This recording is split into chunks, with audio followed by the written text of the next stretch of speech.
So I now have the pleasure of introducing Valencia John. She is a senior and has a passion for public speaking and debating since the third grade. She also is a trained dancer of 8 years, and she's my modeling one partner. So please welcome in Valencia John.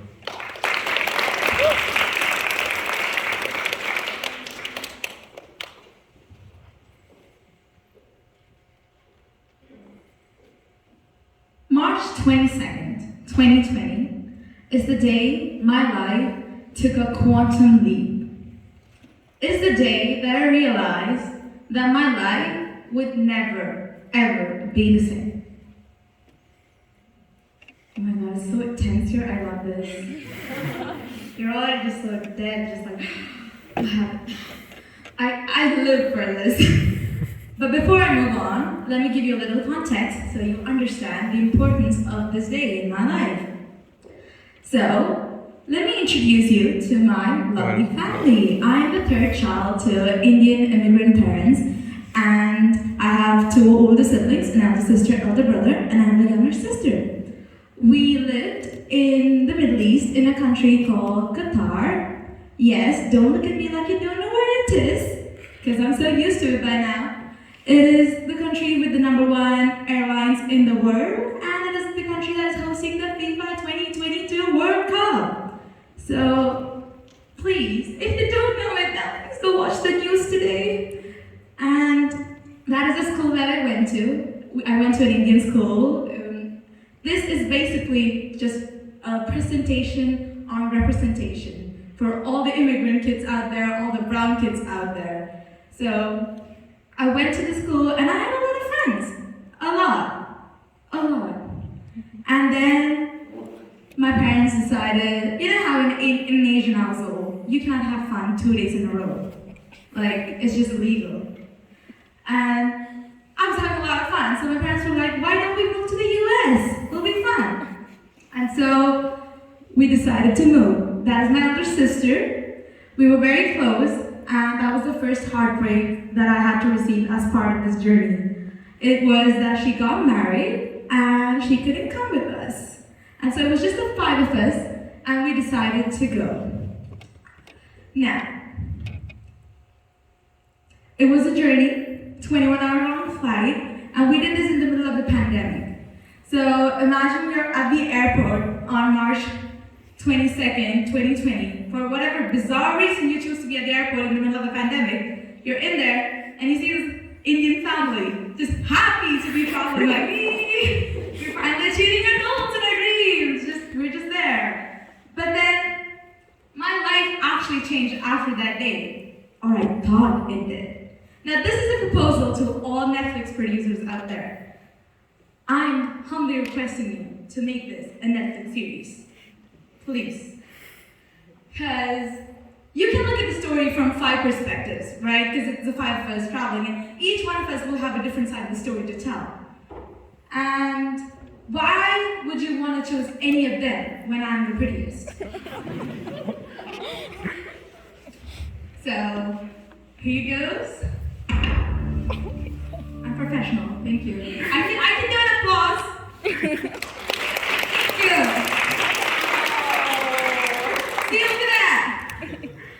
And this is the story. This is how I once lived. This is the skyscrapers in Qatar.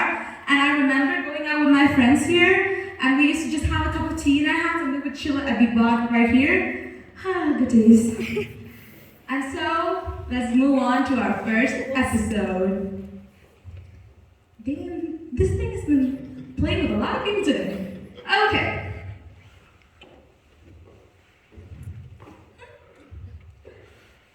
Airport scenes. This is the first time that I felt like I really didn't belong. It's the day that we're at the airport, and I remember we landed in the US, and that's the first time I'm looking at people that distinctly look different to me. And I'm like, okay, how bad can it be? And I remember we were waiting at this place where they had to like check us out. And my mom was sitting next to me and praying. I mean, like, it's the middle of the pandemic. The only thing that they can do is book an expensive ticket and send all 5 of us back. I don't think they'll do that, but she was still scared.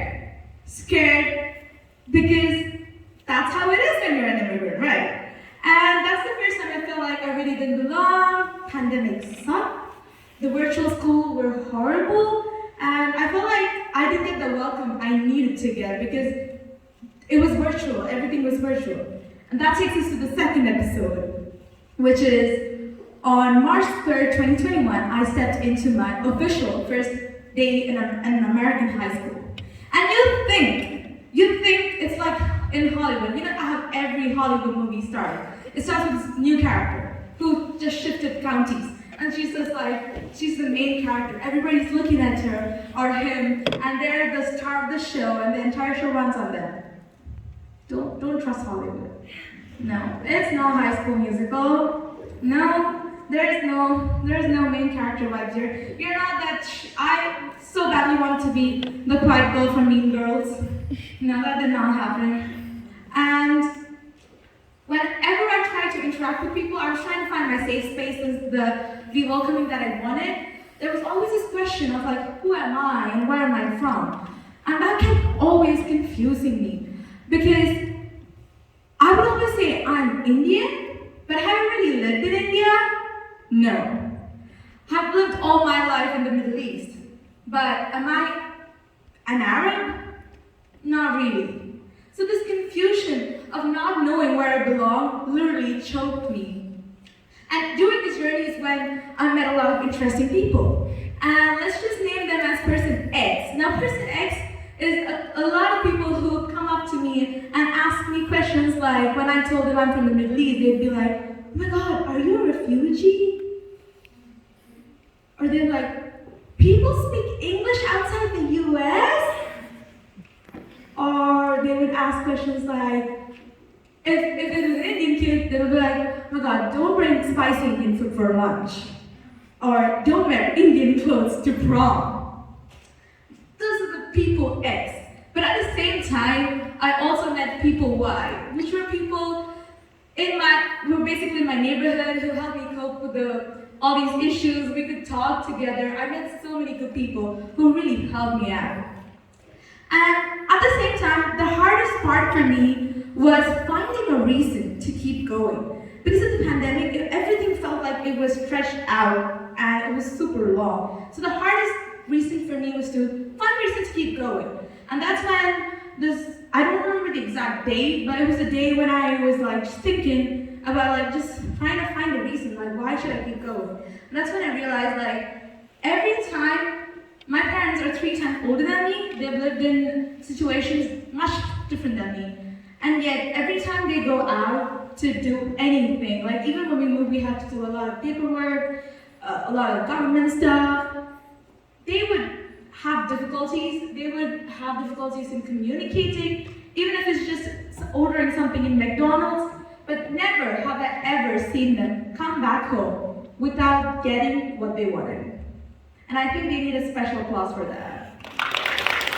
And that is why I think immigrant parents are like the superheroes without a cape. Like, trust me, do not compete with them. Just say, do it. And so, we go to the last episode of this particular time, and that's when my mom's work situation was a little toxic, and we decided to move from Virginia, where I initially came in, and we decided to come to Snowville. And you know what that means, right? That means, what does that mean? Season 2, repeat. And that's the reason I'm telling you all, I have potential for a Netflix series. And in January of this year, me and my sister, we decided to do a Hollywood meets Bollywood dance for the Brookwood talent show. We had absolutely no expectations. We just wanted to do dance because that's something that we enjoyed all our lives. And we decided, but from the very beginning of this dance show, from the very, very beginning, I had this thought in my head, like, what if I am too Indian for the Americans? And what if I'm too westernized for the Indians? And this thought was just the crippling thought, starting from the very day we started practice, to auditions, to the very end, to the day we performed. But guess what? you won first place. I'm not doing a self-promotion, but if you really want to check out the video, here's the QR code. Just saying. Just saying. So, at that moment when the audience applauded us at the very end of our performance, I had this feeling in my head. And it was the same exact feeling I used to have every year in Qatar because it was a desert. We used to have the first rain in mid-October. And I had that exact same feeling when I was standing up on the stage after a performance. It was this feeling of complete peace and tranquility. And that gave me something that I would hold on forever. A secret formula that I will share very soon. So, in short, I would like to give you 3 takeaways from what I've just presented right now. So this is basically the calculus of my life. I've had a lot of people who has like helped me in my life. But the important part is people like Person X has instigated a lot of growth in me. They've put me at the lowest. But what I want to let you all know is that don't let Person X blind you from seeing all the other person Y's in your life. It is so easy to not see the good things when you're at the lowest. Like, I always used to focus on what Person X told without realizing all the good things that were happening in my life.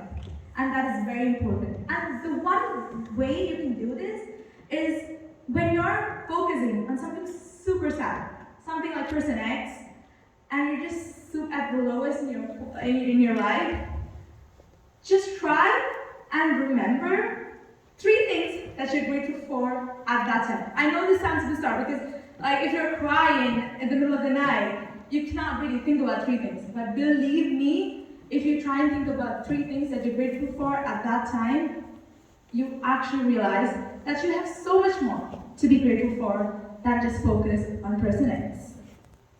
That takes me to another point, that is, I'm not saying that my life is much better now and I'm all recovered in just 2 years. No, I'm still the same. I'm pretty sure I'm going to college in like 3 to 4 months. I'm going to have season 3.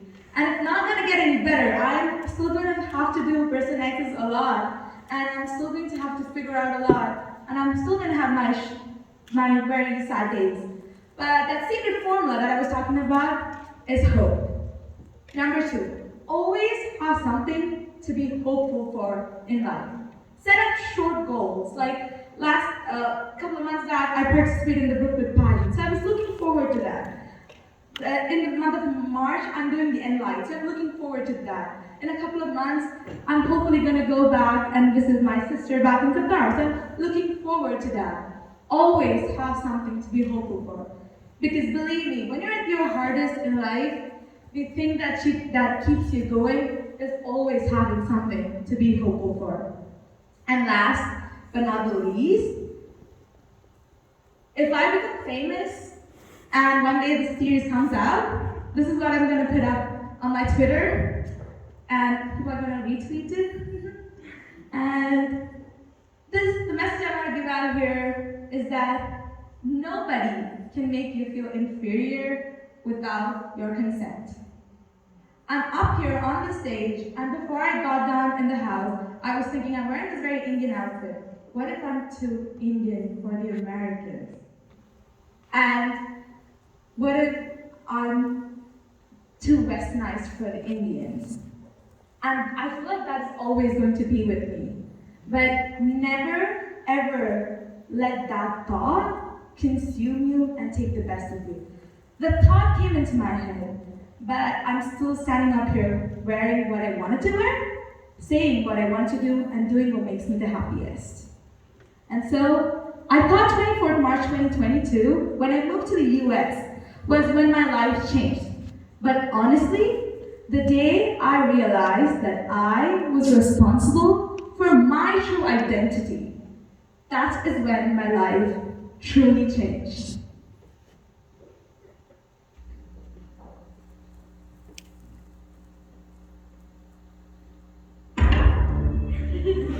Thank